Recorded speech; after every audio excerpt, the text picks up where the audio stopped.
দুরূদ শরীফ পড়ার সময় ইয়া নাবি বইলা খাড়াইয়া যায়, কিয়াম করে না?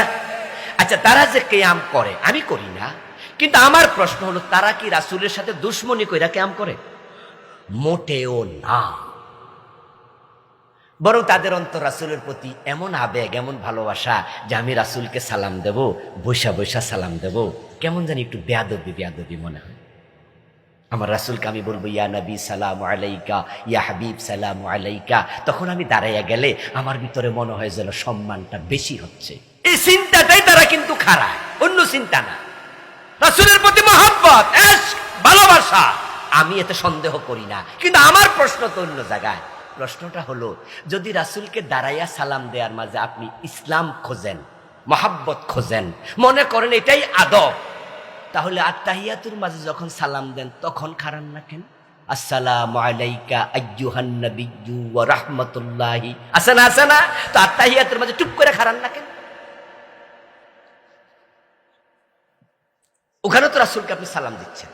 আল্লাহর নবীর হাদিস, সাহাবীদের আমল হচ্ছে, নবীকে যখন তারা ফিজিক্যাল দেখেছেন, রাসূল সাল্লাল্লাহু আলাইহি ওয়াসাল্লাম আসতেন, রাসূলকে দেখেও তারা দাঁড়াতেন না, সালাম বসেই দিতেন, কারণ তারা জানতেন রাসূলকে দেখে দাঁড়ানো রাসূল পছন্দ করতেন না।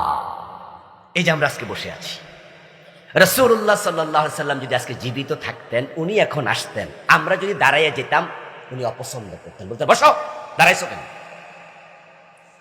আল্লাহর নবীর হাদিস হচ্ছে, কোন ব্যক্তি তাকে দেখে অন্যরা দাঁড়িয়ে যাক, যদি মনে মনে এটা তামান্না করে, সে যেন নিজের জায়গা জাহান্নামে বানিয়ে দেয়।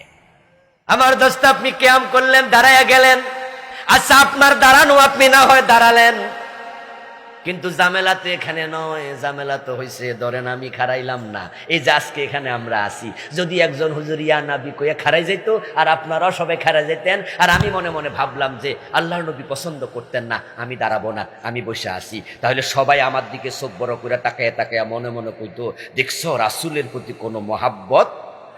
তো আপনি যে আমার ব্যাপারে বদ ধারণা করলেন, এটাই তো ছিল আসল সুন্নাহ, ঠিক কিনা? তো সুন্নাহ মানে আমি আসামি, আর আপনি বেদাত কইরা আপনি ভালো, হলোটা কি?